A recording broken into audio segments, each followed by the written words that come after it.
Buenas, estamos online ya, ¿eh? Estamos online, ¿cómo andan? Todo bien, ¿ustedes? Bien, muy contentos de reencontrarnos como cuando hacíamos el programa de radio en 2005. 15, no, casi 16 años pasaron, increíble. 16, 16 años. Bueno, vamos a Así ¿Cómo les va? presentar. que, Vamos ¿Cómo a andan, Edu? ¿Cómo andan, presentarnos. Matías? El señor Eduardo Leota, salude. Hola, ¿cómo les va? ¿Qué tal? Un gusto de vuelta a estar con ustedes. Señor Eduardo bueno, López.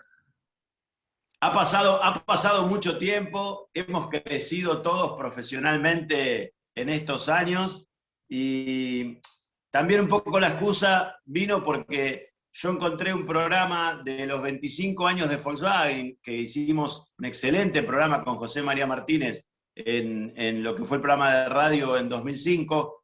Lo subí, se los compartí, dijimos que bueno, que podríamos hacer algo y dije, me parece que la idea estaría buena si aprovechamos para los 30 años del Mercosur para hablar justamente de nuestra visión sobre la parte automotriz del Mercosur, que es la que nosotros conocemos y manejamos. Y elegimos un día además clave porque hoy hubo piña en el Mercosur entre los presidentes de Argentina y Brasil, así que si querés agregamos un poquito más de leña al fuego, Edu. Sí, evidentemente es un mercado, yo estaba buscando información, leyendo notas, no sé ya quién lo dijo, pero es muy válida la frase, que el Mercosur fue la unión de un elefante, un ratón y dos hormigas, y que con semejante diferencia de criterio era muy difícil que termine bien y que puedan hacer algo acorde a lo que uno tiene, por ejemplo, de otras experiencias, como es el NAFTA entre México, Canadá y Estados Unidos, o la Unión Europea, ¿no? Bueno, Así vos que, fijate en el bloque europeo el tema del Brexit, ¿no? Un país clave, tan importante como es el Reino Unido. Bueno, salió Gran Bretaña, Inglaterra salió del bloque en una movida impensada hace algunos años. O sea que siempre va a haber ruido en estos mercados comunes o en estos bloques regionales, ¿no? claro, ahora, Edu, lo bueno sería explicar qué es el Mercosur, porque uno por ahí está acostumbrado, mucha gente nació bajo esto, pero en realidad es más una unión aduanera y de aranceles hacia afuera que un libre comercio. Exactamente. De hecho, la sigla Mercosur significa Mercado Común del Sur. Cuando se inaugura en 1991 formalmente, lo componen los cuatro países que son Brasil, Argentina, Uruguay y Paraguay en un principio. Eh, un mercado común no es exactamente un tratado de libre comercio, y la diferencia fundamental es que cuando vos tenés los cuatro países que están comerciando entre sí porque se benefician mutuamente con el producto que tiene uno, con el intercambio que tiene el otro, se hace como una especie de acuerdo económico regional en donde los socios intervinientes se supone que se benefician mutuamente. Lo que pasa es que para eso tiene que haber un cambio estructural importante en las economías para poder ser más o menos equilibrados.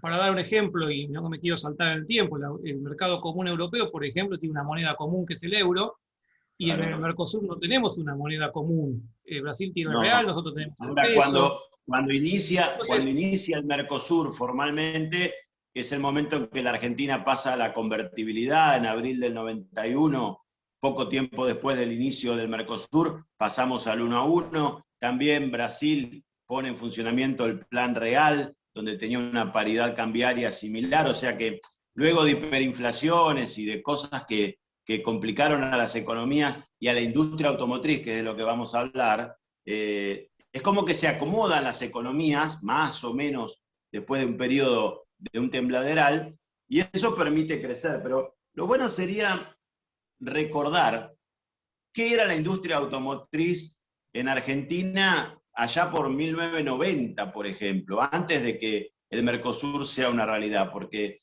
hay gente que cree que estaban todas las marcas, todas las fábricas, que nosotros estábamos muy bien, y este era un mercadito de 230.000 autos por año.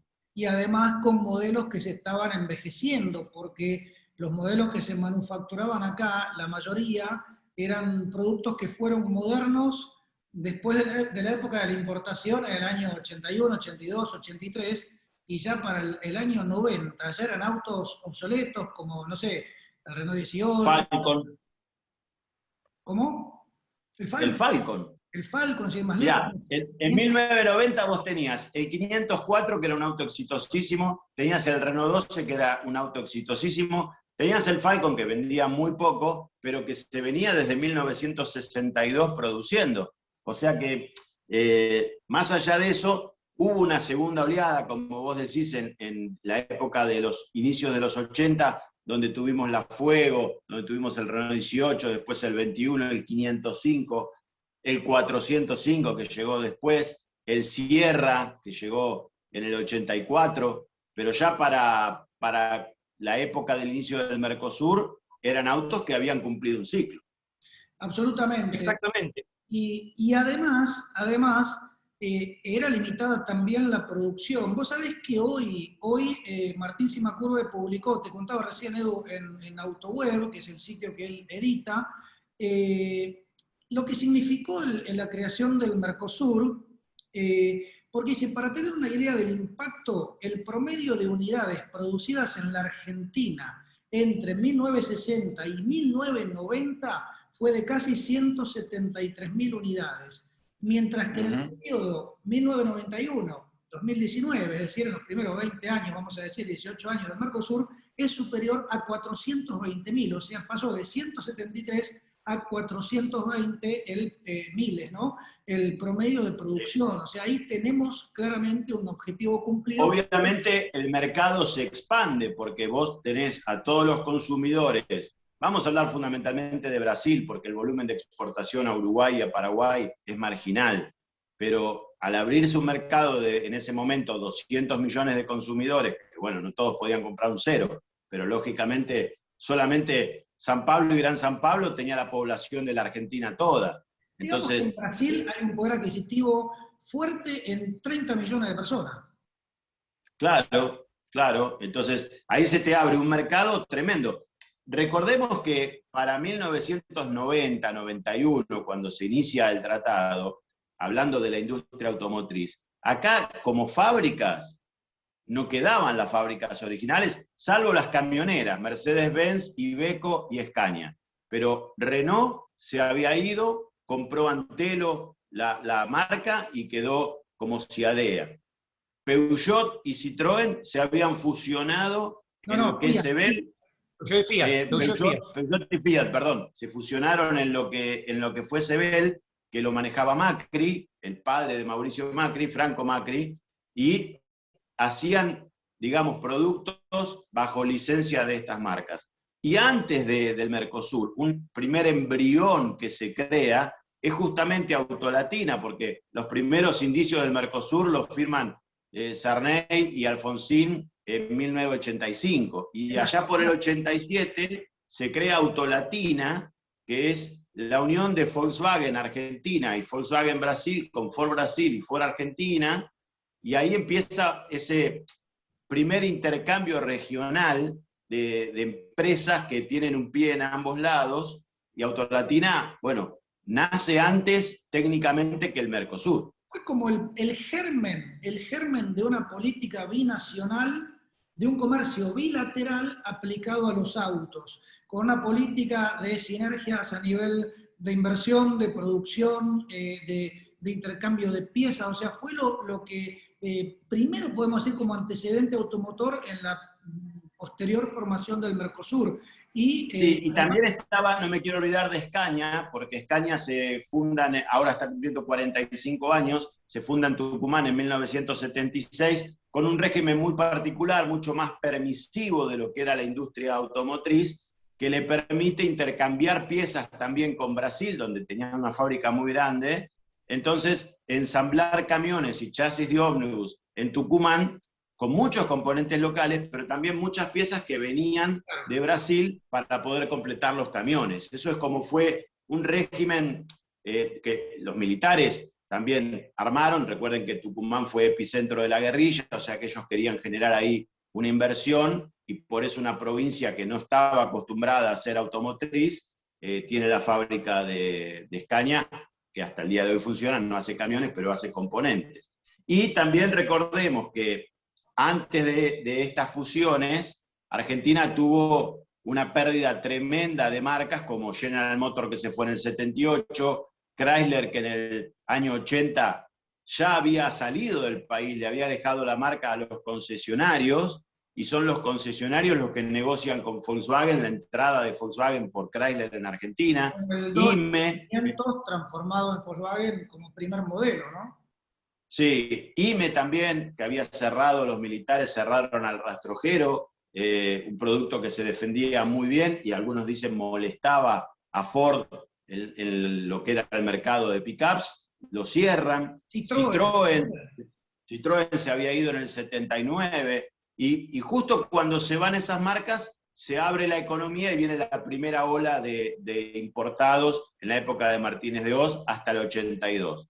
Eso nos dejó unas inversiones importantes que dan los modelos que hablábamos recién, Fuego, 21, 18, Sierra 505, que son la segunda oleada de esa época, pero para el 91, como decíamos, esos autos estaban viejos.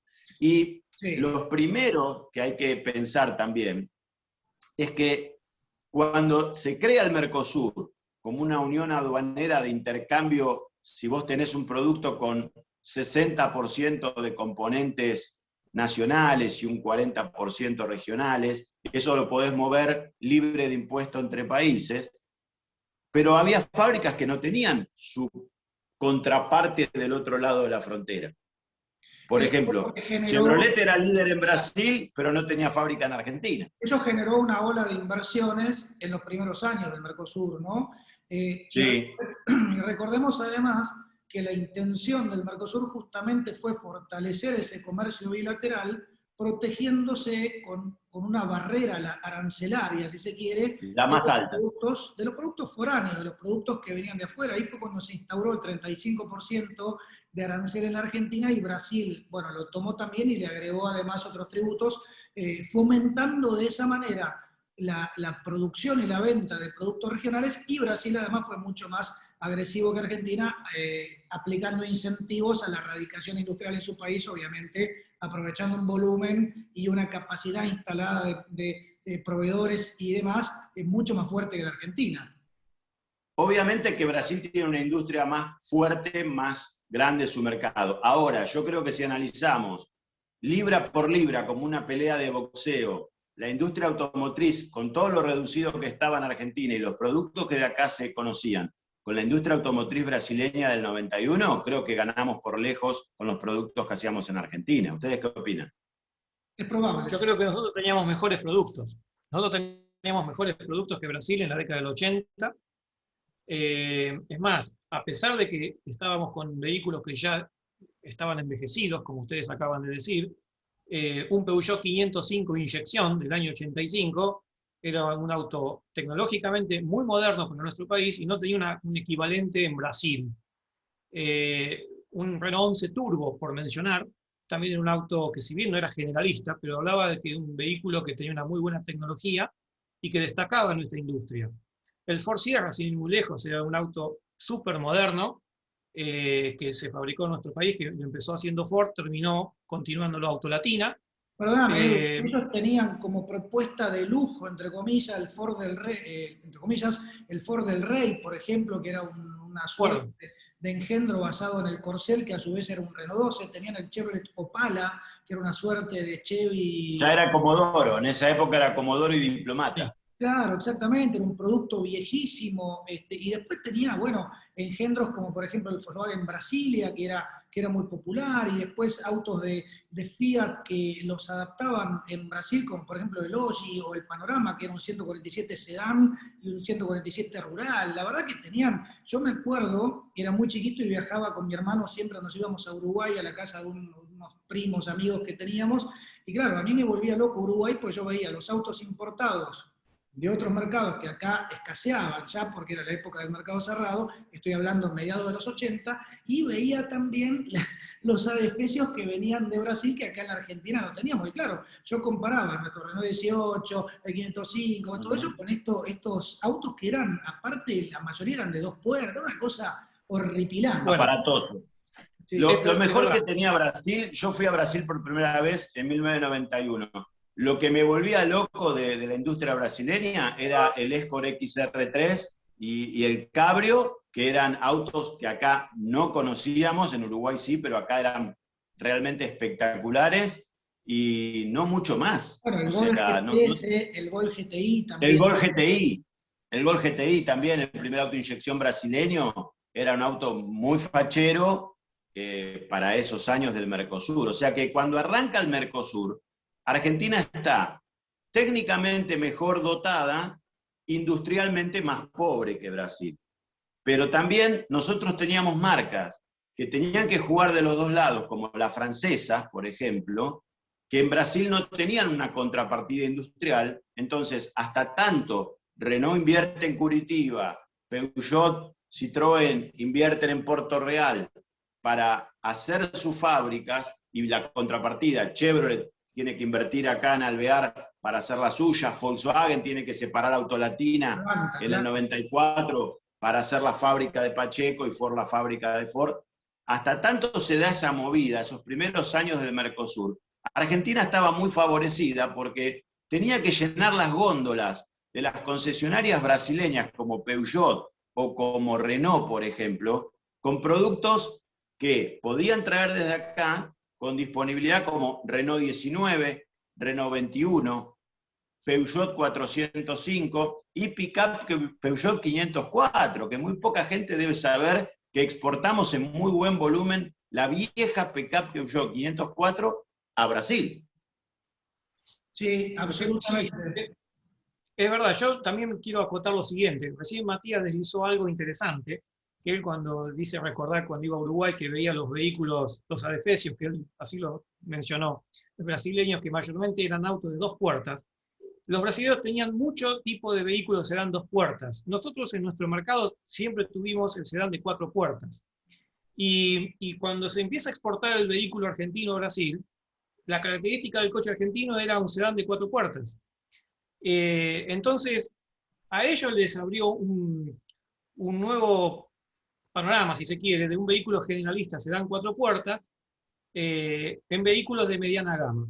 Por ejemplo, sí, Renault, además, Edu, el Renault 19, el 405. Déjame recordar algo que es importantísimo, que la gente por ahí no sabe.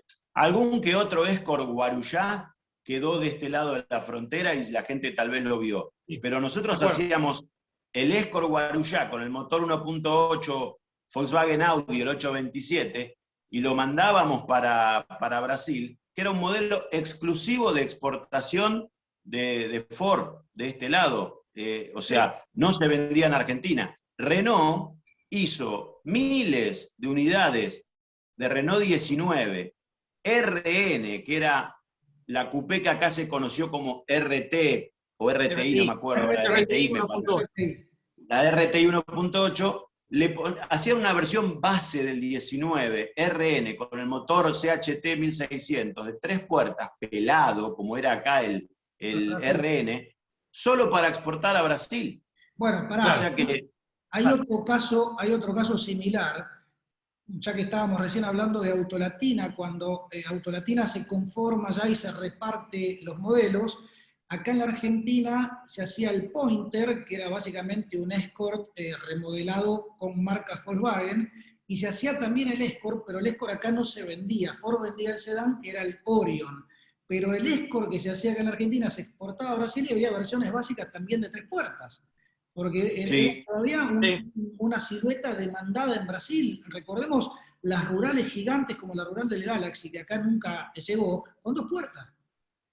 Bueno, claro. vos fíjate que los primeros autos que llegan de Brasil con el Mercosur es en 1991, meses después de que se firma el tratado, y la empresa que tiene más facilidad para intercambiar autos y componentes es Autolatina, porque ya estaba trabajando en ese aspecto. Entonces llega el Gol, la Saveiro, llega la Quantum, ¿no? Que me acuerdo en 1991, el presidente de Autolatina, presentando la Quantum al periodismo, dijo, y también cerramos una etapa, en septiembre dejamos de hacer el Falcon, pensando que era una noticia que la gente iba a aplaudir, y al otro día todas las noticias de los diarios, que eran los que comunicaban, no era se lanzó la Volkswagen Quantum, era muere el Falcon, un ícono de la industria automotriz argentina. Lo querían matar al presidente. Pero fíjate esta dicotomía. Traen el Galaxy, que algunos dicen para competir en el segmento de Falcon, para mí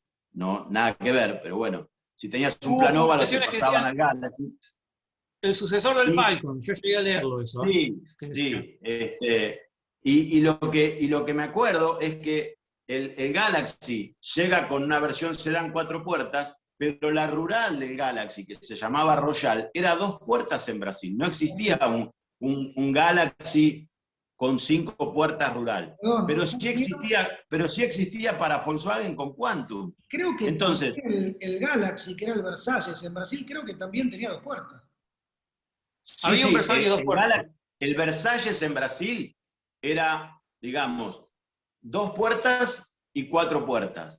Tanto en rural, para el sedán tenías las 2, pero para la rural, que era la Versalles, era solo 2 puertas. Claro, no había rural familiar, un auto de 4,80 metros de 4 puertas. Pero sí lo tenía Volkswagen.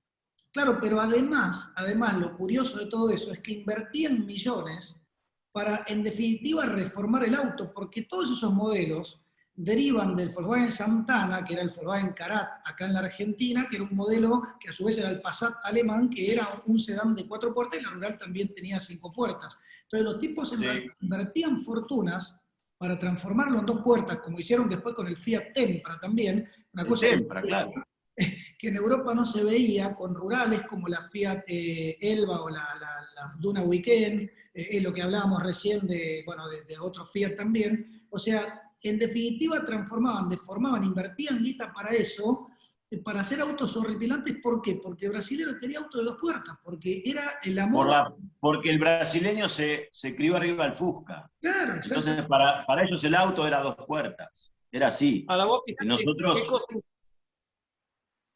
Perdón. Y fíjate qué cosa increíble qué cosa increíble. Vos decís, el brasileño se crió arriba del Fusca. Pero en ese intercambio de Mercosur nunca ingresó el Fusca a la Argentina, en esos periodos. Está bien que hubo un periodo que se dejó de fabricar y después salió el Itamar Franco, que también Lo que pasa es que Latina, Volkswagen hizo intentos de traer al Fusca, incluso de traer a la Combi muchos años después que se dejó de hacer acá, y hacían los famosos reuniones de gente, los grupos para evaluar qué decían, y lo mataban. O sea, la gente no quería un Fusca como un 0 kilómetros. No le tenían el cariño como para lanzarlo ni al Fusca ni a la T2. Entonces, esos autos eran de otra época de Volkswagen, no se llegaron a vender en Argentina. Como también Argentina tenía muchos productos que no se llegaron a vender en Brasil, y yo creo que podrían haber sido exitosísimos en Brasil, como el Regata, porque Fiat allá era solamente 147, 1 y derivados, o como el Sierra, que el Sierra era un auto que entraba en Brasil, incluso hubo un proyecto para hacer un Sierra con motor Audi, con el motor 827, para reemplazar el obsoleto motor de Taunus. Si lograban hacer eso, yo creo que todavía la ola de autos argentinos yendo hacia Brasil hubiese sido mucho más grande al principio de lo que fue, porque hay que pensar en eso. Claro, hubo autos que de Argentina no fueron a Brasil y hubo autos de Brasil que no vinieron acá. No fue todos los coches argentinos a Brasil y todos los coches de Argentina. Tenés el caso de General Motors, por ejemplo, que se relanza en Argentina en el 94. Me acuerdo la etapa de parabrisas, vuelve GM con 14 modelos. Y cuando vos veías la oferta de modelos que tenía Chevrolet, que eran 14, decís, ¿para qué traes 14 modelos si mucho de lo que estás lanzando son cosas viejas? O sea, acá el Monza, la Ipanema, el Kadett, eran autos que no iban a gustar. Porque eran... El Omega también. El Omega me gusta. Eso sabía. El Omega me gusta.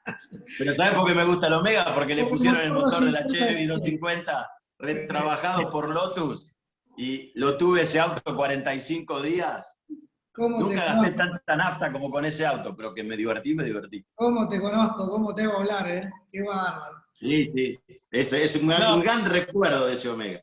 Bueno, y después ese inicio del Mercosur, los primeros años que empezamos a recibir autos brasileños y a mandar exitosamente autos argentinos para Brasil, fue muy fructífero para la industria argentina. Y ahí se da la ola de inversiones de ambos lados de la frontera para que se radiquen fábricas que necesitaban tener un pie de cada lado. Claro, pero Entonces, fíjate además otro fenómeno. Recién hablábamos de los autos de 3 puertas que tanto gustaban a los brasileros, y bueno, acá también teníamos autos más de origen europeo, más estilizados y demás.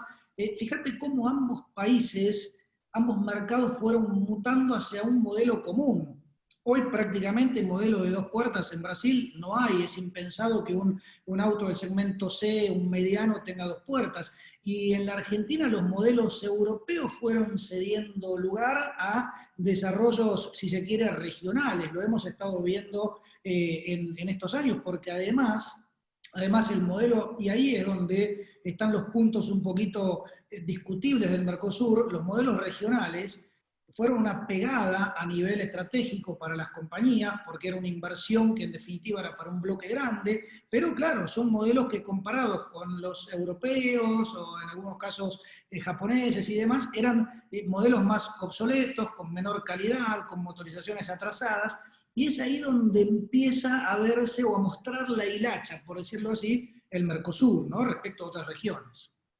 claro, pero no nos olvidemos que yo sabes cómo veo el Mercosur, como la Segunda Guerra Mundial, cuando Japón ataca a Estados Unidos a traición y empieza a avanzar, y vos ves que conquista islas y países y parece que se expande de una manera increíble, pero vos sabés que cuando Estados Unidos se organice y se ponga a producir y a contraatacar, le iba a ganar la guerra por producción, por fábricas, por poderío. Esto es lo mismo, cuando se inicia el Mercosur, Argentina mueve primero porque tiene las marcas y las fábricas que necesitaba Brasil para esos modelos. Más allá de todo lo que venía importado, que acá entró un show de importados, que también sería un tema muy interesante para tocar, pero claro, cuando se empiezan a poner las fábricas de ambos lados y cuando empiezan a producir, ahí se empieza a compensar esa balanza. Entonces ya es un intercambio más equilibrado de volúmenes, hasta que aparecen, después de las inversiones, como hablábamos, se radica Fiat en Córdoba, se radica Chevrolet en Alvear, se divide Autolatina, Ford tiene que hacer una planta prácticamente a nuevo, y Volkswagen totalmente a nuevo en Pacheco. Entonces llega Toyota, no nos olvidemos, Toyota tiene que poner una fábrica en Brasil, porque el Bandeirantes era una vergüenza, y una fábrica en Zárate. Entonces, ahí es donde...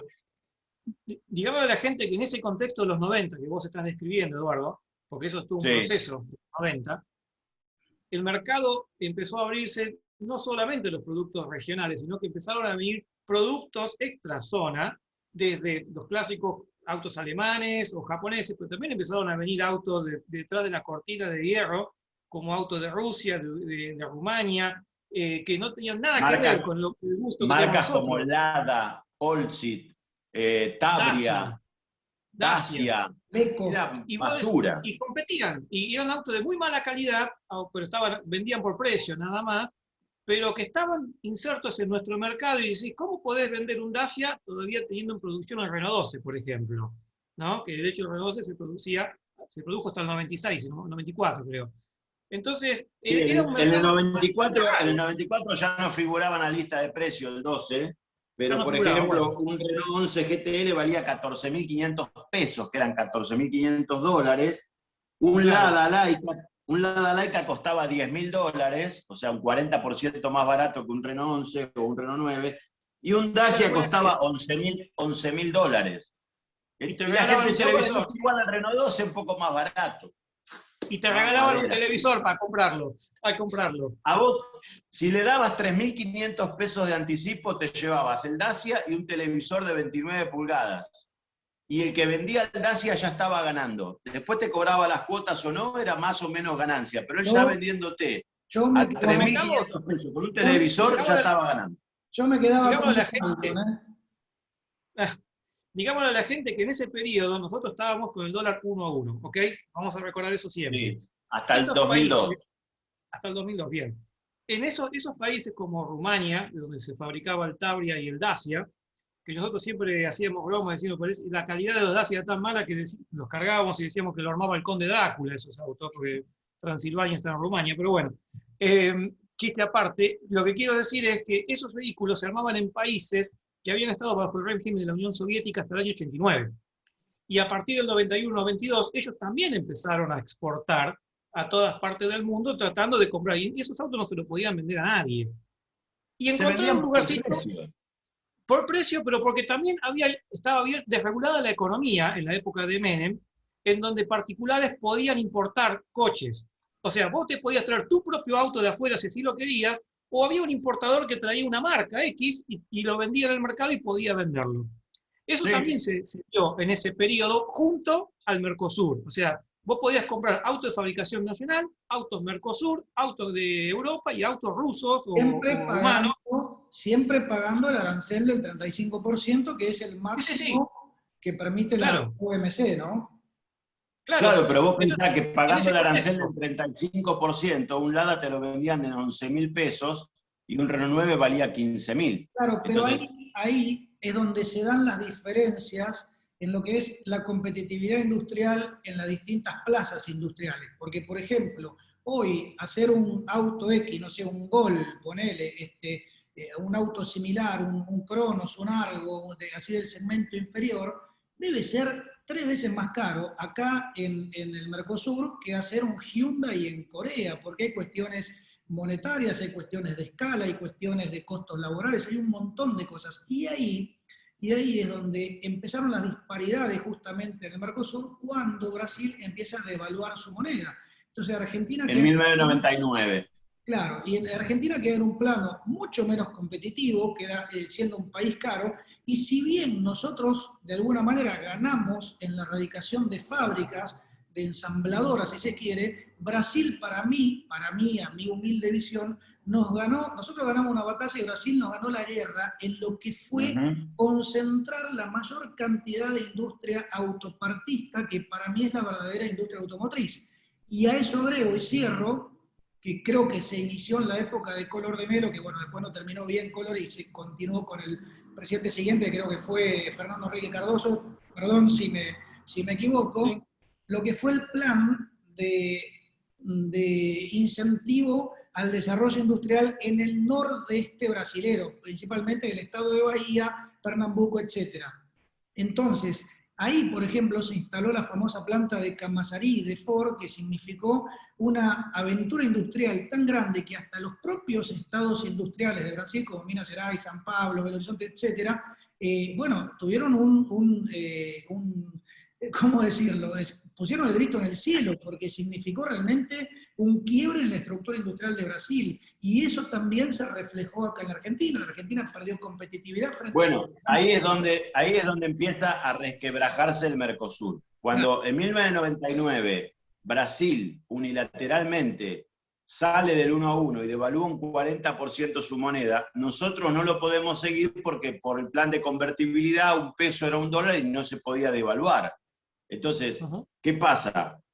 En las fábricas empiezan a darse cuenta que si vos tenés que ponerle 5 cubiertas a un auto, traerlas de Brasil te salía un 30% más baratas que comprárselas al mismo fabricante en Argentina. Entonces, lógicamente, se las compraban a Goodyear Brasil. Y eso hizo que, por ejemplo, Goodyear, que era una empresa enorme y que daba miles de puestos de trabajo en Argentina, cierre y se vaya a Brasil y diga, bueno, muchachos, se las mando allá que son más baratas. Y eso es lo que uno vio, porque si cierra Goodyear uno se entera. Ahora, si cierra una fábrica que hace tubitos de goma para poner en una parte del vanomotor de un auto, vos no te enterás, se fueron 20 tipos a la calle y los traes de Brasil. O te cierran una planta de motores en Argentina y te traen el motor armado de Brasil. Entonces te hacen creer que vos estás fabricando un auto, pero motor, caja, suspensión, neumáticos, todo es brasileño.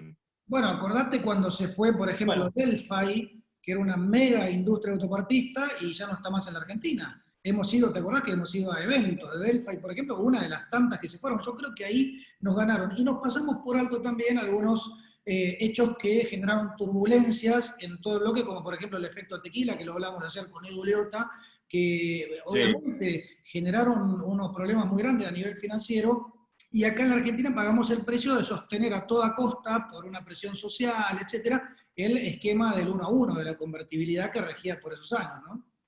Sí, Hay algo y que también quiero hay... agregar. Sí. No, Dale, Edu. por favor, Dale, bueno, dale. hay algo que quiero agregar, que más allá de que es evidente que el proceso entró en un desgaste y que Brasil nos empezó a ganar, no nos olvidemos que en el 95-96 se disuelve Autolatina. Eso ya es como fue una llamada de atención, es como que las empresas ya no funcionaban bien, se separan, Ford pasa a ser Ford Argentina, ya no es más, Autolatina, esa fusión donde empezaron a hacer esos autos híbridos como el Orion o el Pointer, que era una carrocería Ford con motor Volkswagen o la inversa. Aunque yo veo que cuando se disocia Autolatina, yo me acuerdo, es como fue una llamada de atención que acá algo no iba a andar bien. Más allá de que en el 95 tuvimos elecciones en Argentina y mucha gente creyó que podíamos salir de la convertibilidad, había como una especie de temor en ese sentido. Bueno, gana Menem la segunda elección, aparentemente todo siguió igual, pero empezó, como dijo recién y recordó Matías, estuvo el efecto tequila y demás, y empezó como una decadencia también en lo económico en nuestro país. Entonces, me parece que es un combo de cosas que se fueron dando desde el 95 hasta el 99, como vos señalás, Eduardo, cuando devalúa finalmente Brasil. Por el efecto tequila. Y nosotros no Claro. podemos seguir esta devaluación, porque si nosotros hubiésemos podido devaluar un 40%, hubiésemos quedado nuevamente empardados en costos con Brasil, y eso se puede hacer Ahora, algo más lógico. Yo lo que Otro tema que no hay que olvidarse es también que los mercados y los consumidores no son los mismos. O sea, así como hablábamos del gusto brasileño por las dos puertas y del sedán por el gusto argentino, también las imágenes de las marcas no es la misma de un lado y del otro de la frontera. La percepción del usuario, claro, del cliente no es la misma. En Brasil, un auto francés no dice nada. Ellos, algún Renaultito que habrán tenido en la época de Willis, habrán conocido el Gordini, el Dufin, pero no tuvieron la expansión de la industria automotriz francesa que tuvimos nosotros. Fíjate, cuando acá en la Argentina se desarrolla, creo que el B51, B53, no me acuerdo el código, el C4, el Citroën C4, que era el C4 chino, el C4 Sedán, que acá en la Argentina se posicionó con una relación precio-producto excepcional, porque era el más grande del segmento, tenía un equipamiento increíble y tenía un precio espectacular, o sea que de alguna manera hasta se subposicionó respecto de otros, y en cambio en Brasil era considerado un auto premium, que salía a competirle, por ejemplo, al Honda Civic, que ya se hacía ahí, que también, bueno, Honda tiene al día de hoy esa imagen de marca premium en Brasil. Entonces, el francés, la industria francesa, las marcas francesas pagaron muy caro en Brasil todo ese charm y todo que vendieron durante años, porque los franceses cuando llegan a Brasil creen que ellos pueden agarrar su ingeniería europea, adaptarla, tropicalizarla. ¿Te acordás el Clio con las endijas de aire por debajo del farol porque hacía mucho calor en Brasil? Y algunos refuerzos en la suspensión cuando lo hacían, o alguna altura más elevada, y que con eso podían competir. Y lo hicieron porque Renault, cuando ya tenía su fábrica en Brasil y sacó la Scenic, y acá le mandábamos el Megane 1, ya el 19 estaba perimido, el 21 también, la Traffic, y tenían una industria, llegaron a amenazar a Ford en el cuarto lugar, llegaron al 5% del mercado brasileño. Después tuvieron problemas, acuérdense que en el 99 se crea la alianza Renault-Nissan porque estaban con muchos problemas las casas matrices, y eso le privó de la segunda oleada necesaria de inversión a Renault en Argentina y en Brasil para producir nuevos modelos, y empezaron a maquillar a los autos viejos. Acá tuvimos el Megane 1 eternamente, la Kangoo Very Long Life, ¿te acordás? El Corsa. Y no te olvides que ahí empezaron a hacer, creo que en 2003-2004, la Nissan Frontier en Brasil. Ahí llega Nissan al Mercosur. Y después Renault... Sí, pero como no tenía porcentaje de integración regional, no la podían compensar y circular con arancel cero. Por eso nosotros recibíamos la Frontier tailandesa, que salía más barato pagar el 35 de la tailandesa que el 35 de la brasileña, que era un CKD. No, pero eso fue la segunda generación que se hizo. Acordate que la primera... Vos decís la Frontier con motor MWM. La primera que hicieron. Fue el primer vehículo y paradójicamente en la Argentina, el primer vehículo que Nissan hace en su erradicación, hoy por hoy es la Nissan Frontier también, pero acá en Argentina, ¿no? Sí. A lo que voy es que después Renault la pega, radicando en Brasil, en la fábrica de Paraná, la familia Dacia Logan, ¿no? Un auto por ahí bastante horrendo en su diseño. Cambia la estrategia, Renault. Renault dice, bueno, si no puedo invertir en el Clio 4, en el Scenic nuevo, en el Megane 3, vamos con Dacia, le ponemos Renault y apuntamos a hacer un carro popular, digamos. Y ahí, bueno, empiezan los problemas en Renault entre Argentina y Brasil, porque mientras en Brasil no tenía una imagen para perder, en Brasil empiezan a empañar la imagen del 21, la Fuego, el 18, el 12. Pero en definitiva, eso a Renault mucho no le importó, porque en Brasil tampoco Renault tenía una imagen prestigiosa como acá en la Argentina, no era sinónimo de innovación, y los tipos fueron al volumen, a competirle a quién, al Palio, al Siena, al Corsa, a todos esos autos que en definitiva también eran regionales. Y acá para mí fue un acierto, a pesar de que el entusiasta de Renault en la Argentina lo vio como una degradación de marca, que en alguna medida lo fue, pero quiero con esto abrir un paréntesis, ya que menciono al Palio y eso, es que otra cosa en la que nos ganó Brasil fue en las decisiones y fue en los desarrollos, porque además de las fábricas y además de las autopartistas, tienen centros de desarrollo, como el centro Giovanni Agnelli en Belo Horizonte, de Fiat, que es una cosa descomunal, donde se desarrollan vehículos que incluso esos centros como el de General Motors, todos ya tienen peso mundial, ya deciden... El General Motors cerró. General Bueno, Motors lo cerró al centro de General Brasil. Motors se cerró, pero ha tenido peso en el desarrollo de modelos que finalmente fueron para el mundo subdesarrollado, si se quiere, pero tuvieron peso. Sí, nosotros perdimos la parte de la lucha de ingeniería. O sea, ya no desarrollábamos nada, no podíamos hacer una modificación en un auto más que cambiar un tapizado, el color del espejo, el color de la llanta o ponerle una calco. Si no, había que pedirle permiso a Brasil. Acuérdense de la XR4 74 aniversario, que Ford la hace... 75 aniversario. 75 aniversario, que Ford la hace sin consultar a Brasil. Se le ocurrió que tenía que hacer una serie especial por los 75 años de Ford Argentina y costó casi la cabeza porque Brasil dice, ¿cómo se ponen a hacer un auto sin pedirnos permiso a nosotros, a papá Brasil? Entonces, ahí ya ahí empezaron los problemas, ahí empezaron a verse los dientes, a mostrarse los dientes, pero también hay algo muy importante, que más allá del valor de las marcas, y de la imagen de marca para un pueblo y para el otro, están las preferencias de los combustibles. Mientras en Argentina el diésel llegó a ser el 50% de la venta de algunos modelos, por ejemplo el Polo o el Gol, que era súper tentador tener un auto diésel porque valía $1 el litro de nafta y 25 centavos el litro de gasoil. Entonces, todos estaban obligados a tener oferta diésel en Argentina. Mientras que en Brasil el carro diésel está prohibido. Entonces ellos no podían desarrollar un auto diésel para su mercado y tenían que fabricarnos la Gold Country Diesel o hacer autos exclusivamente diésel para la Argentina, y a su vez ellos empezaron a desarrollar el motor Flex, que muy poca gente sabe que en 1993 sale con el Gol un motor que permite usar alcohol puro, alconafta o cualquier mixtura de los dos combustibles en cualquier proporción, y la electrónica del auto hace que funcione gastando más si es alcohol, pero un combustible más barato. Adivina qué cargo yo cuando tengo un auto Flex en Brasil. Depende de la región donde estés.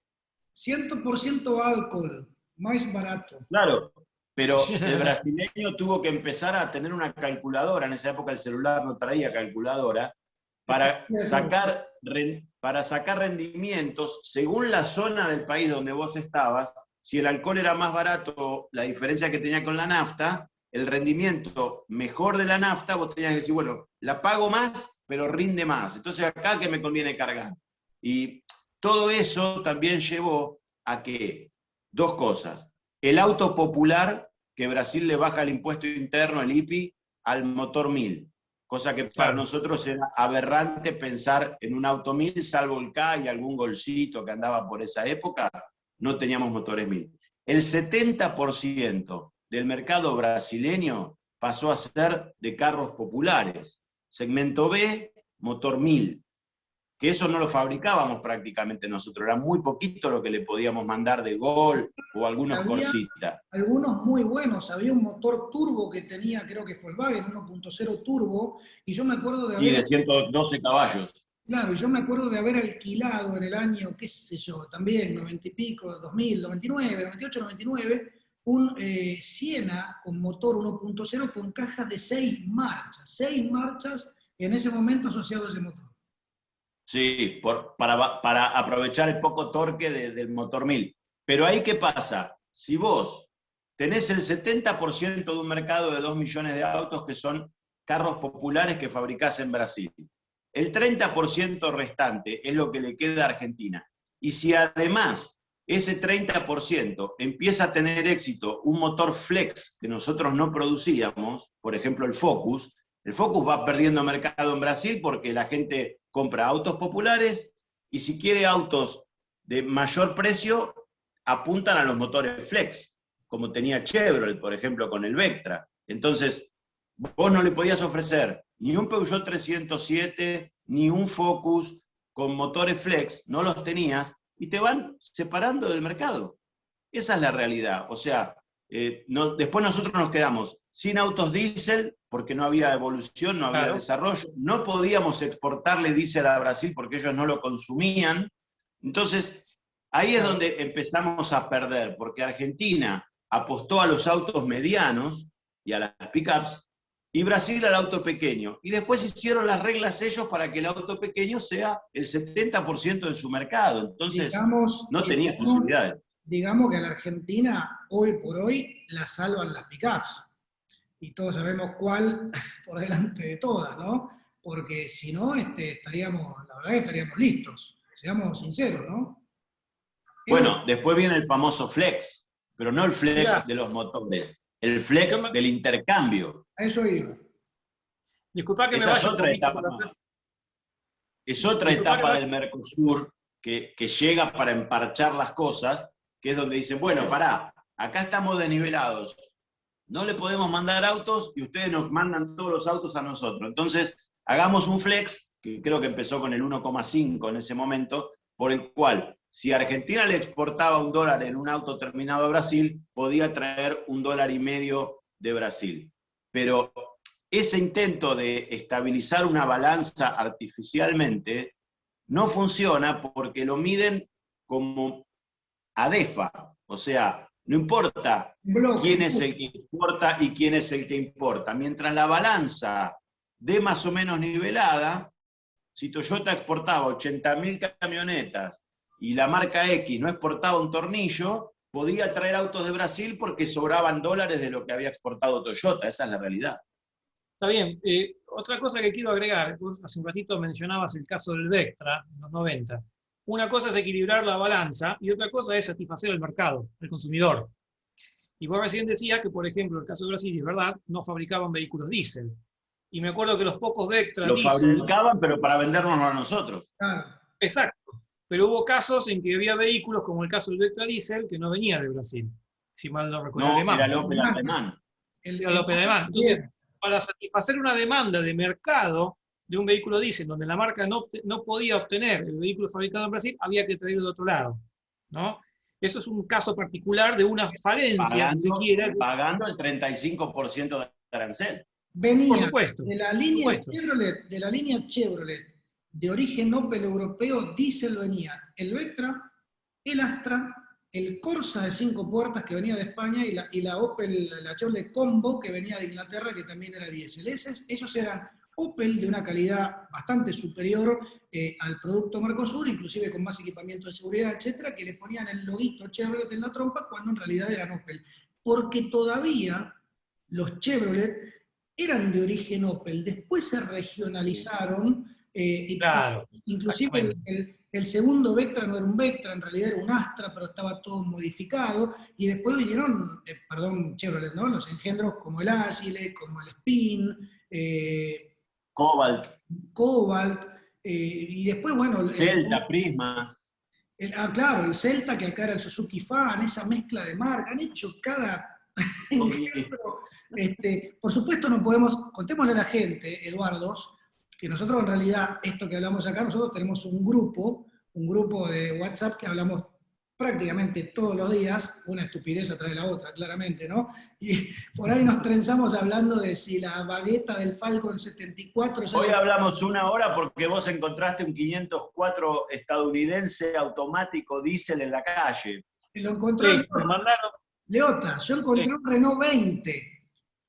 Ah, claro. bueno, ya no me acuerdo de Siempre quién le nos, subió la foto. Vamos, bueno, ya que estamos, le vamos a contar a la gente eso, que nosotros nos intercambiamos siempre este tipo de datos, mirá lo que vi, o fotografiamos y lo pasamos y lo comentamos, ya sea o por la rareza, o como decía yo, no sé qué hace este Peugeot 504 diésel automático versión americana en el país, porque eso nunca entró aquí en la Argentina, eso debe decir un vehículo que entró ocasionalmente, ¿no? Pero más allá de eso, y disculpen que me vuelva un poquito más atrás en el tiempo, porque me encanta y siempre ver la historia. ¿Te acordás, Eduardo y Matías, cuando nosotros teníamos la Fiat, se hacía el Fiat Duna en la Argentina y sale la rural del Duna que se llamaba Duna Weekend? Sí. Había una versión gasolera de esa Fiat Duna Weekend que era brasilera 1.7. con el motor argentino, diésel, y algunas de ellas ni siquiera se llamaban Fiat, eran Innocenti o Elba, con el nombre brasilero, pero Innocenti, que eran para reexportar a Europa. O sea, era una cosa, una vuelta muy rara de ese vehículo, con carrocería brasileña, motor argentino y terminaba con una marca italiana. Y algunas volvieron Bueno, al país. Edu, la gente por ahí no sabe que el Tempra brasileño tenía motor y caja argentino, que se hacía en Cormec, Exacto. que era la mecánica del ¿Eh? Regata 2000, que era Lancia, que se hacía acá, y se lo mandábamos a Brasil, le mandábamos el motor y caja para que ellos armen los Tempra. O sea, imagínate, el Tempra fue un auto exitoso en Brasil. Si vos le podías mandar al menos el motor y la caja desde Argentina, era una exportación enorme de divisas. Ahora, Claro. después cuando Brasil empieza a tener problemas, mientras Brasil se expandía y fabricaba todo lo que podía y no le alcanzaba, te decía, bueno, entonces anda Pacheco, hace 3 turnos de gol, abastecé el mercado argentino con 25.000 gol y el resto me lo mandás todo porque en Brasil los vendo. Sigue pasando, Mientras, perdón, cuando una marca, por ejemplo, en Brasil introduce un nuevo modelo en la línea de montaje que por ahí no le da la capacidad, transfiere modelos a la Argentina. Vos fijate que acá no sí, se... onda. Bueno, y el Sandero y el Logan que se hacen en Santa Isabel también, cuando empiezan a hacer... Sí, pero además tenés otro tema. Ese Sandero y ese Logan tienen un alto componente de piezas brasileñas, o sea que ellos te dicen, bueno, vos hacete el auto, pero en definitiva yo te mando las partes para que lo hagas, entonces ellos ganan siempre. Pero por eso, acá estamos hablando de la industria automotriz, que es más o menos lo que a duras penas manejamos, desconozco cómo es en otros rubros, otras industrias, pero por eso durante muchísimos años hubo, y bueno, ahora también, pero hay otros factores, ¿no? Hubo un desbalance, digamos, un déficit comercial con Brasil atroz. Eso fue también lo que en un momento llevó a hacer el flex que dicen dentro de no sé cuántos años, 10 años, se eliminaría y se llegaría a un mercado... El flex tendría que haberse terminado hace mucho, pero lo van postergando. Ahora debería terminar en 2029. Vaya a saber qué queda de la industria automotriz Mercosur en 2029. Pero también hay una cuestión, ya dejemos el pasado, miremos al futuro, ¿no? ¿Hacia dónde va la industria global y hacia dónde va la industria Mercosur? Si vos vas al primer mundo, Asia, Europa, Estados Unidos, el auto es eléctrico, con un paso intermedio híbrido enchufable, porque tenés que lograr que las baterías rindan y que se arme una estructura de componentes para poder enchufar los autos. Ahora, Sacá Toyota, que siempre es la mosca blanca que hace las cosas diferentes, que ya está produciendo modelos híbridos en Brasil. ¿El resto qué está haciendo? No, No no, está yendo hacia el futuro. el problema es que en el bloque, en la región, nos estamos quedando afuera de los nuevos desarrollos. Entonces la gran pregunta es qué va a pasar en el futuro con nuestros autos, con nuestro desarrollo, qué vamos a fabricar. Volkswagen creo que el otro día fue la que declaró que no va a invertir un peso más en el desarrollo de motores térmicos a combustible fósil, nafta, diésel, etc. Va a ser todo Sí. a la electrificación. Esos desarrollos son carísimos. Y además hay un tema, el auto yo creo que va a convertirse sobre dos ejes. Uno, la electrificación y otro, la autonomización. Es decir, los autos de cada vez se manejan más solos, digamos, ¿no? Hacia la meta del auto totalmente autónomo. En esos desarrollos intervienen mega empresas desarrolladoras de tecnologías que por ahí se cruza ahora un sistema de un auto con un sistema de un videojuego, vos fijate, los radares, los sensores, todo ese tipo de cosas y automatismos, antes eran otra industria, en la computadora, bueno, hoy se cruzan en la industria automotriz y todo eso en el Mercosur no está instalado. Y aparte tendría un costo... Y a eso, perdón, a eso sumale, a ese combo explosivo, agregale TNT y pólvora, que es la pandemia, que te pasa por arriba todo. Por ejemplo, hoy hay 8 fábricas que han parado su producción en Brasil por 10 días, 20 días, 2 meses, dependiendo cada una. Dicen que por el COVID y para tratar de bajar el índice de contagios en Brasil, pero también sabemos que no tienen microprocesadores para armar los autos. Entonces, en un mundo que las fábricas pararon globalmente durante 60 días, la gente cambió sus hábitos de consumo, porque cuando vos te quedaste en tu casa y te dijeron, haga trabajo desde su casa, te diste cuenta que con una computadora en la casa no es suficiente, porque tu nene tiene que estudiar por Zoom, porque tu marido tiene la reunión de Zoom del trabajo, porque la mujer tiene su propia... Entonces empezaron a pedir microprocesadores para elementos individuales que antes no eran necesarios, y esos componentes se los sacaron a la industria del auto, que estaba parada.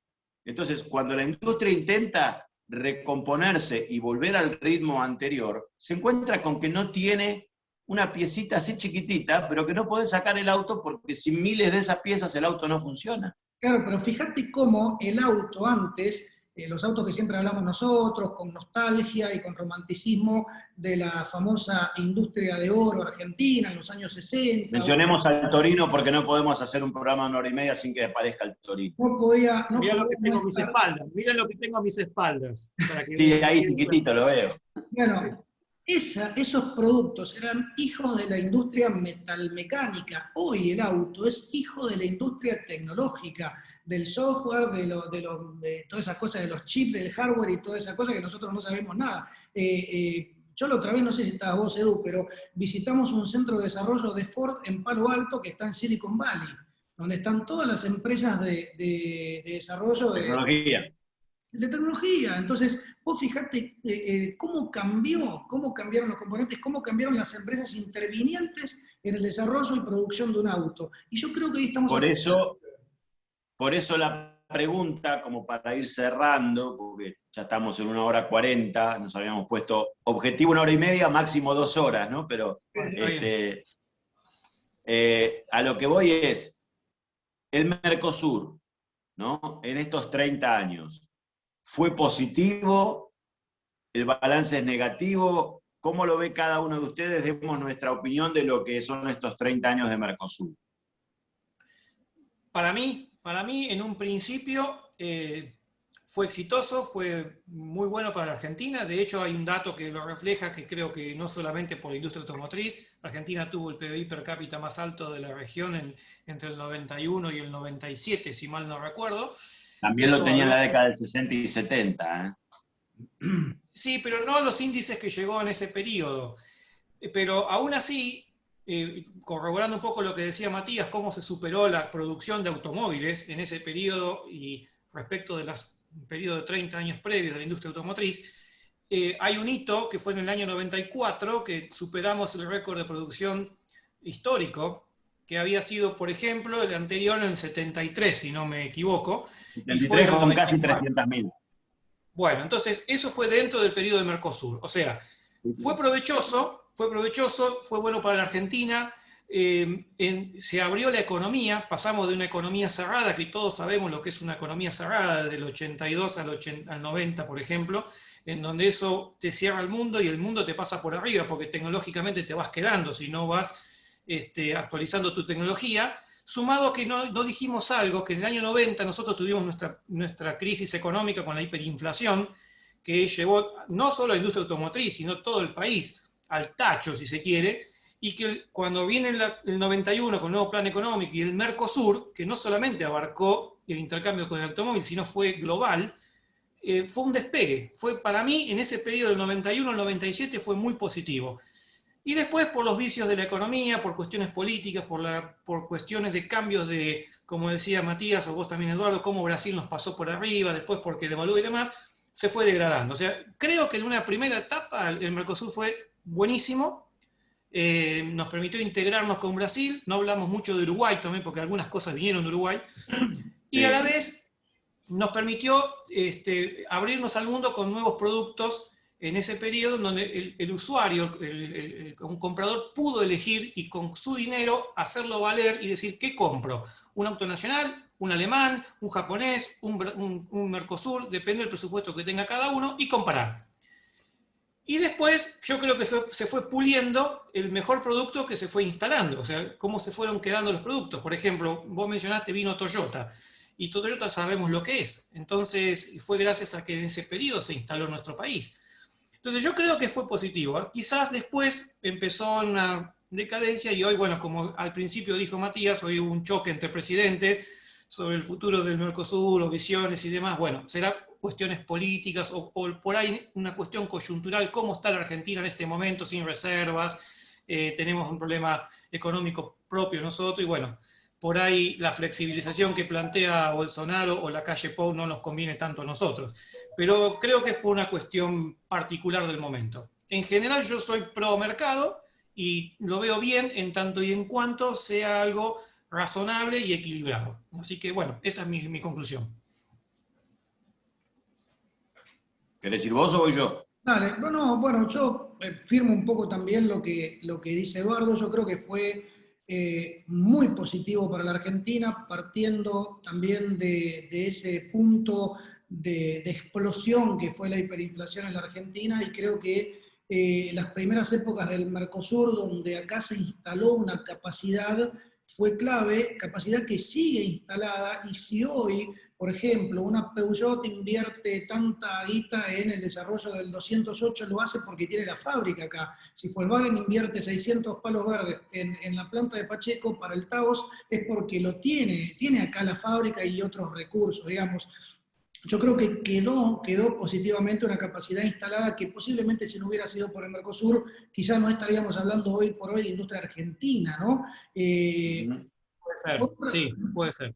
O sea, yo creo que dejó un saldo muy positivo, más allá de estas disparidades con Brasil y los choques que también, bueno, asistimos hoy entre los presidentes, pero creo que en definitiva este proteccionismo en algún punto excesivo, o la política de bloque, fue como un caldo de cultivo, fue como una condición propicia para que las empresas retrasaran de alguna manera desarrollos más modernos, porque en definitiva lo que hacían se vendía, porque es lo único que se ofrece en el mercado, y los estados también aprovecharon eso para grabar y grabar y grabar y grabar cada vez más la producción, la venta, la exportación y demás. Yo creo que así no vamos a ningún lado. Por ello tengo una visión un poco más liberal del mercado y del comercio, puede ser, pero para mí que hoy por hoy la Argentina en su propio mercado interno tenga una componente en el precio de un auto terminado del 55% de impuestos, y también impuestos distorsivos y una cadena de más impuestos sobre la producción, creo que implica un replanteo absoluto. Creo que con este modelo, yo creo que no vamos a ningún lado. Pero ojo con hacernos los cocoritos con Brasil y con el Mercosur, porque las inversiones que llegan acá, como la nueva Ranger, como el 208, el Taos y tantos otros, inclusive Toyota, son porque están proyectadas en un comercio bilateral, están proyectadas en definitiva hacia el Mercosur. Yo quiero ver, y me pregunto si Toyota, Fiat, Volkswagen, Renault, etcétera, invertirían tanta guita acá en la Argentina si no estuviera en el Mercosur y si solo fuera para el mercado interno, ¿no? Creo que ahí no veríamos una sola inversión. Es mi humilde visión. Sí, yo coincido con ustedes que el inicio fue muy bueno, sobre todo para nosotros. Salimos del pozo gracias al Mercosur, por lo que empezó a comprarnos Brasil. Me parece que después marcamos los problemas puntuales que distorsionaron el mercado, la devaluación del 99, el apuntar a vehículos diferentes y a motorizaciones diferentes y a inversiones diferentes, lo del centro de tecnología, que Brasil se lleva todos los desarrollos y a nosotros nos deja pegando calquito para hacer la serie especial, cuando muchas veces la serie especial la hacen ellos y te la venden acá. Y también la parte de impuestos me parece que es distorsiva, porque es cierto que vos decís que el 55% del valor de un auto son impuestos, pero si vas a un auto extrazona que paga el 35% más el impuesto interno en la segunda escala, que te da como un 40% más ingresos brutos, más un montón de cosas, llega a ser más del 100% del valor del auto impuestos. Entonces, pensar en una economía de escala donde el gobierno, ya sea nacional, provincial o municipal, se cuelga de las tetas del auto para poner un impuestito más y subirle un punto a la patente y le pongo esto y le pongo lo otro, y cuando se empiezan a generar esas distorsiones, es donde vos decís, bueno, ya esto no da para más. Los autos no pueden costar tan caros y estar tan lejos del sueldo de la gente. Ahora, por otro lado, como hoy tenés una demanda superior a la oferta, porque la oferta está frenada justamente porque no tenemos divisas para dejar entrar los autos importados. Entonces, tratamos de que entren los componentes para ensamblar autos argentinos, pero los modelos que hacemos son pocos en comparación de lo que la gente quiere. En ese contexto, nadie te va a bajar impuestos, porque dice, ¿cómo te voy a bajar impuestos si la gente se mata y paga sobreprecios de 700.000 pesos? Quiere decir que el auto todavía tiene un margen por arriba para seguir aumentando. Entonces, estamos muy lejos de reestructurar la industria, de pensar la industria de otra forma, y si el Mercosur sigue adelante, será porque ya está ensamblada de esa forma. Y si tenemos que pensar en abandonar el barco, como dijo hoy Fernández, o si somos un lastre, agarrate otro barco, no somos un barco que tenga todos los componentes como para tirarnos a la mar y navegar. Nos faltan muchas piezas, nos faltan muchas cosas. Por eso, porque esas cosas vienen de Brasil o de China o de Taiwán, o vaya a saber de dónde. Entonces, hoy no podemos reconstruir una industria autopartista nacional que nos permita tener, como en los 60 y 70, una industria argentina a pleno haciendo un auto nacional. ¿Qué pasaría si en lugar del 55% el Estado resignara una cuota tributaria sobre los autos y tuvieran, no sé, una carga del 15, del 20%. En definitiva, los autos podrían bajar de precio, se venderían muchos más. Eso también podría ser... Pero no tenés volumen. Bueno, pero eso podría significar... Hoy generar más demanda es contraproducente porque vos no tenés producción. Yo me indigno, ¿sabés con qué?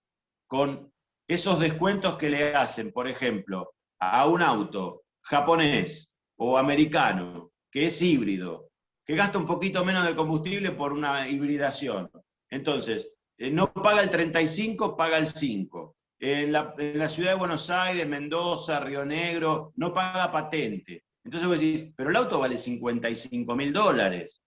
Y estás privilegiando a una persona de un altísimo poder adquisitivo, le estás diciendo, toma, comprate esta RAV4 o esta CHR o esta Kuga o este Mondeo híbrido, no pagues patente, te bajo el arancel Mientras tanto, el que necesita una Kangoo furgón para repartir verdura desde el mercado central, le estás poniendo impuestos todo el día en lugar de decir, che, ¿por qué no le sacamos impuestos y le sacamos la patente al tipo que labura con el auto?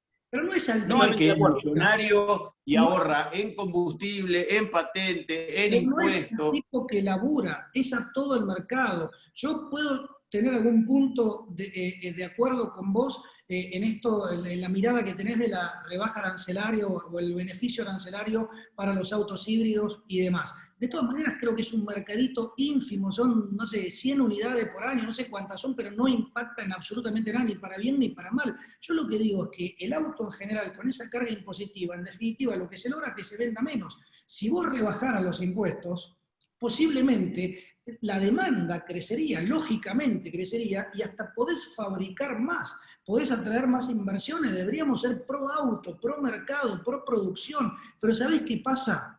Y acá nos metemos, y acá se termina la discusión, ya entramos en una discusión más macro, en tanto tengamos un Estado que necesite chupar y chupar y chupar tributos, impuestos, por el excesivo gasto que tenemos, el modelo de gasto y el modelo deficitario, no se va a bajar no voy a decir la palabra, un mísero impuesto. Entonces creo que estamos discutiendo al divino botón. Pero fíjate, andate a un paralelismo del pasado. Cuando Brasil decide bajar el IPI al carro popular, que es una estrategia de lobby de Fiat, porque ya tenía el auto hecho, que era el Fiat Uno Mille. Mientras tanto, Ford tuvo que inventar el Escort Hobby, Chevrolet tuvo que inventar el K180, que allá era Chevette Junior, con motor 1000, se arrastraban, eran unas babosas.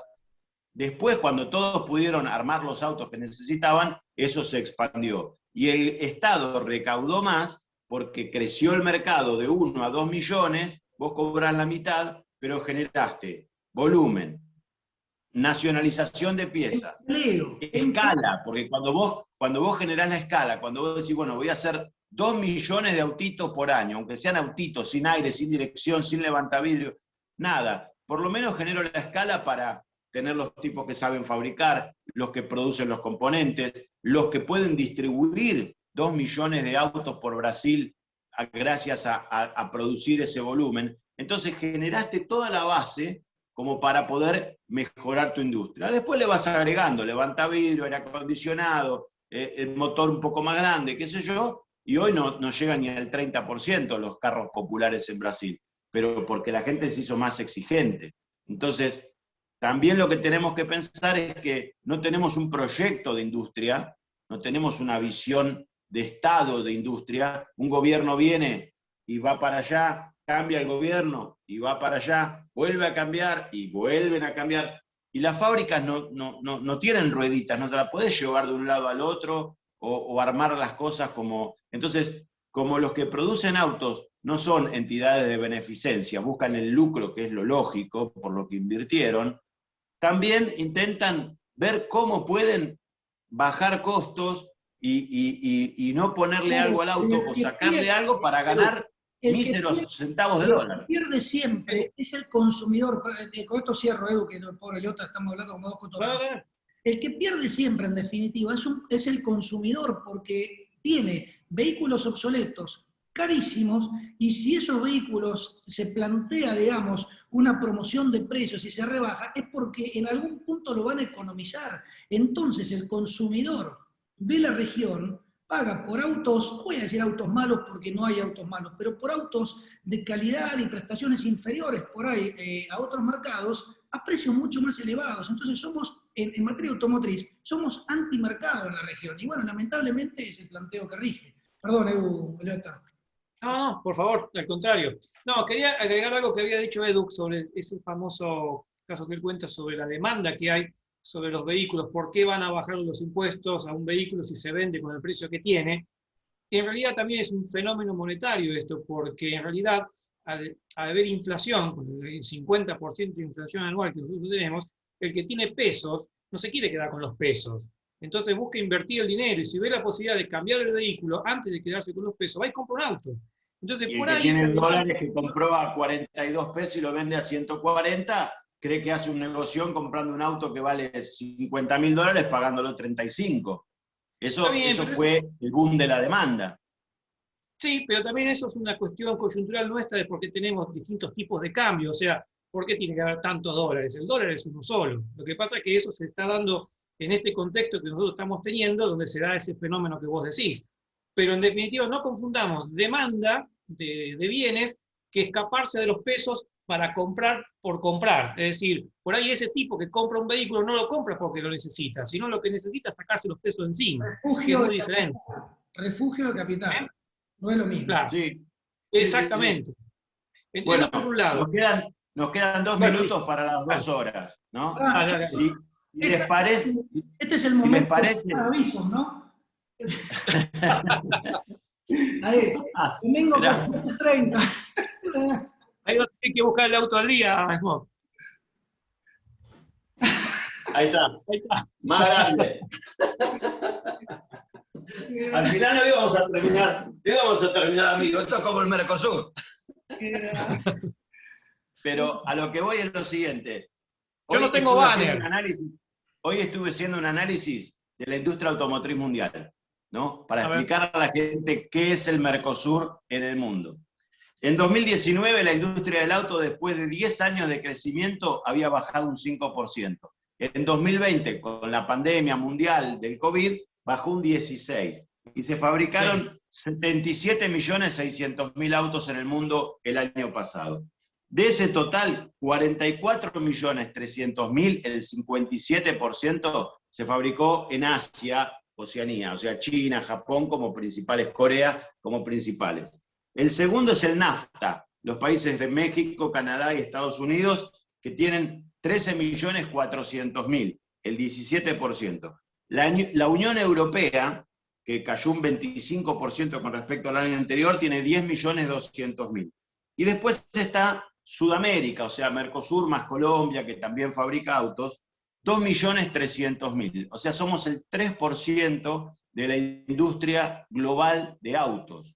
No tenemos un peso específico importante, no somos el motor de la industria en el mundo, ni se van a fijar de decir, che, le tenemos que mandar autos eléctricos a estos muchachos porque necesitamos que se desarrollen. Nosotros podemos seguir andando a nafta mientras los demás van a tener autos voladores. Y además me encanta quemar nafta. Sí, nosotros con los 3 Weber, Edu, tenemos para darle, ¿eh? Yo tengo inyección mecánica, papá. Esos carburadores nunca funcionan bien. Y si no, como si esta inyección mecánica sería una joya. Edu, ¿con cuál gastas más? ¿Con el Impala V8 o con la Torino GS? No, con la Torino GS, definitivamente. No, yo creo que... Entonces vamos a salir a quemar nafta con los Torino, bien argentinos. Gasta más con el Taunus automático. No te creas. Tiene un rosario de autos económicos. Sí. Pero mirá cómo será que ese es el más económico de mis autos. Una Taunus automática. Bueno, yo no sé cuánta gente habrá tenido el tiempo de seguirnos 2 horas. No debe haber nadie. No, vas a ver que después hay comentarios de cosas puntuales que vos decís, este tipo escuchó todo. Pero me parece que es algo para celebrar justamente por los 30 años del Mercosur, que nos hayamos reencontrado virtualmente, cada uno desde su lugar, y que podamos hablar libremente de lo que opinamos, de lo que pensamos, y dejar pensar a la gente y contarle sobre todo a la gente que nació con el Mercosur ya existiendo, lo que era antes, lo que vivimos nosotros como periodistas. Yo arranqué en el 94, vos por esa época, ¿no, Matías? 2 años después. 96. Claro, ¿para qué contarle a la gente? Yo soy muchísimo más joven que vos, Edu. Sí, la gente dice el chico de TN, sí, es verdad, es verdad. Me matan un poco las canas, pero bueno. Claro, pero más allá de eso, nosotros vivimos este proceso. Lo vivimos primero como fanáticos de los autos, que estábamos al día de todo lo que llegaba, importado, brasileño, todo. Después como periodistas desde adentro, después viendo toda la ola de inversiones y después empezando a ver cómo se empieza a resquebrajar el Mercosur. Así que creo que tenemos idoneidad como para hacer un análisis tal vez demasiado extenso, ellos no sabrán decir la gente, pero que pueda servir quizás para encontrarnos regularmente y abordar algún tema específico con una duración menor. Bueno, para mí fue un placer. Para mí fue un placer, fue un gusto, y voy a remembrar lo que dijiste en un principio cuando pusiste el programa de radio que hacíamos en el 2005 con vos y con Matías. Esto me trae un poco a colación eso. Que dicho sea de paso, lo disfrutábamos mucho, es el programa de radio, pero este tipo de cosas también nos acerca a la tecnología, al Zoom, y hacer este tipo de eventos entre los tres, para mí es muy enriquecedor, aparte que es un placer compartirlo con ustedes, y seguramente con algún otro tema podríamos volver a repetirlo. Podemos hacer como cuando hacíamos el programa de radio, que armábamos un sumario que después no cumplíamos nunca, porque el primer tema nos ocupaba todo el programa. Pero no, lo interesante de esto es también reflexionar que, bueno, no estamos haciendo un programa de radio, realmente no teníamos un orden de temas prácticamente, no estudiamos nada, o sea, apelamos un poco a la memoria de cada uno, y que lo que se note, espero se note que esto... Sí, algunos datos escribí, yo hice la tarea, mirá. Siempre el ruso es el más aplicado, era el alcahuete de la maestra, ¿viste? Pero... claro, yo le llevaba la manzanita.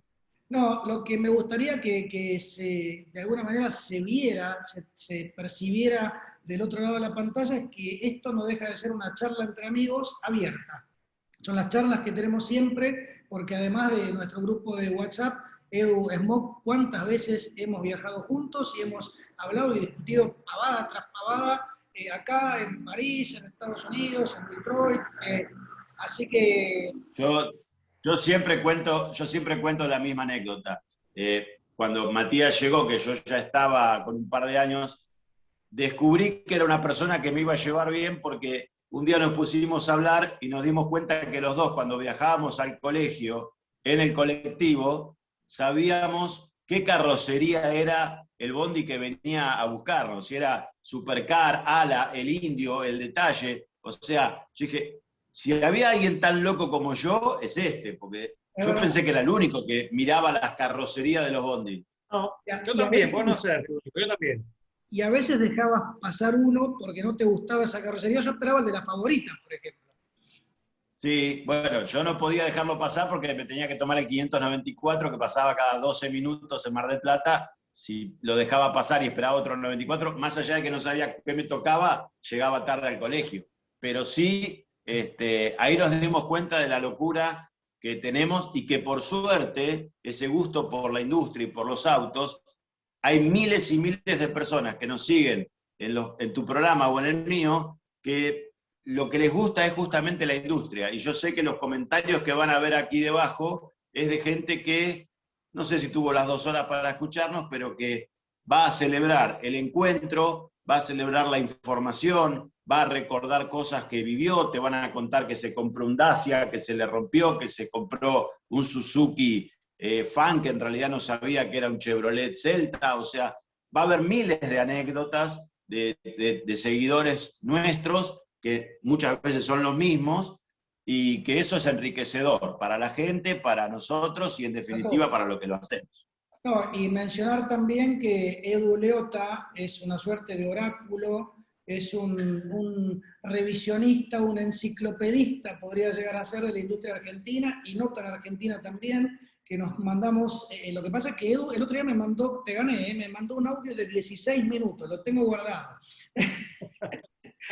Tengo una buena noticia para eso. WhatsApp va a tener ahora la posibilidad de reproducir el audio por 2 o por 3 en velocidad. O sea que si te mando un audio de 10 minutos, en 3 minutos 30 lo escuchaste. No, yo le digo, Edu, no lo borres, porque a veces se arrepiente y lo borra. Le digo, no lo borres, que ahora me subo al auto, no sé, me pongo a lavar los platos, porque mi mujer me mandó a lavar los platos, entonces pongo el teléfono con altavoz y hago algo, escribo una nota, todo, y lo escucho a Leota, ¿viste? Así que, bueno. El problema es que Mar me dice, ¿y yo por qué tengo que estar escuchando todas las cosas que Leota te cuenta de los autos viejos? Ayer mi mujer, estábamos cenando y yo pongo el último audio tuyo, Edu Smok, y salta de decir, Smok decía, no, Edu, el 147 modelo 81, ¿cuándo escuché claro. Imagínate. Año 81, yo no digo modelo 81, yo digo año 81. imagínate la cara y bueno, los epítetos irreproducibles que no sé, no, para todos los tres, digamos, ¿no? Así que... Pero bueno, algún día tienen que hacer un programa Mar y Julieta para contar las intimidades de lo que es convivir con nosotros como matrimonio, ¿no, Matías? no me conviene. No, entonces, bueno, para terminar quería resaltar un poco el papel de Edu Leota, que tiene por ahí un perfil más bajo que el nuestro, pero ha participado de nuestros programas, mucho más de los tuyos, Edu Emoc, algunos míos también, es una fuente de consulta permanente, y quería agregar, bueno, yo jamás mezclo ni toco temas personales en estas cosas públicas, pero bueno, estamos realmente muy contentos después de un problemita que tuviste vos de salud, que sigas con nosotros, que lo hayas superado, y la verdad que te veo como siempre. No tengo ganas de pelearte hoy por consideración, pero te veo como siempre.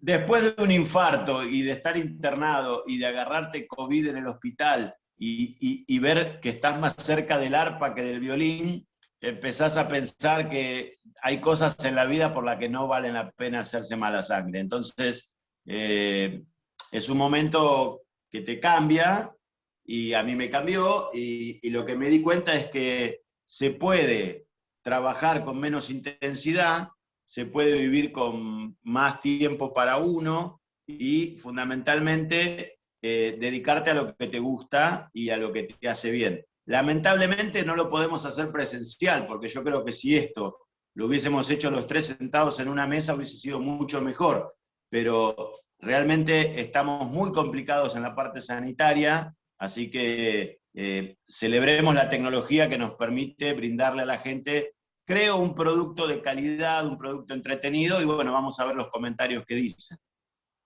Bueno, okay, a mí me parece lo mismo. Y me parece lo mismo, y siempre corroboro lo que dice Matías. Eso fue una charla de amigos, como las que siempre hemos tenido, como a veces nos mandamos en forma o particular por WhatsApp, o por teléfono, o en grupo, y quiero sumarme a lo que dijo Matías recién. Me alegro mucho de verte bien, Edu, porque todavía no nos vemos en persona desde que te pasó lo que te pasó, pero se te ve muy bien, y me alegro que estés bien, no solo de salud, sino de ánimo. Te veo bien también. Así que celebro eso. Absolutamente. Absolutamente. Esto es una segunda oportunidad que te da la vida, y viste cuando estás jugando a los flippers y se te va la última bola y pasa por donde dice bola extra, y decís, uy, tengo una bola más. Bueno, la tengo que cuidar porque es la última. Bueno, esto es lo mismo. Estoy con la bola extra. Iba a decir que te picaron el boleto, Edu, pero bueno, me pareció mucho. También, eso también me lo han dicho. Pero bueno, es lo que me tocó. Por suerte tengo que agradecer a todo el personal del Güemes, el Sanatorio Güemes, que realmente me salvaron la vida porque estaba muy complicado. Así que para mí es un cambio fundamental, pero no perdí nada del entusiasmo, del laburo, de la industria, de lo que nos gusta. Y bueno, es una nueva etapa que se inicia, y ojalá esto le guste a la gente, cosa que podamos hacerlo seguir. Ojalá así sea. Todo va a depender de que Matías apriete bien ahora para terminar la grabación y guardar todo, porque si no charlamos 2 horas y se va a perder el hiperespacio.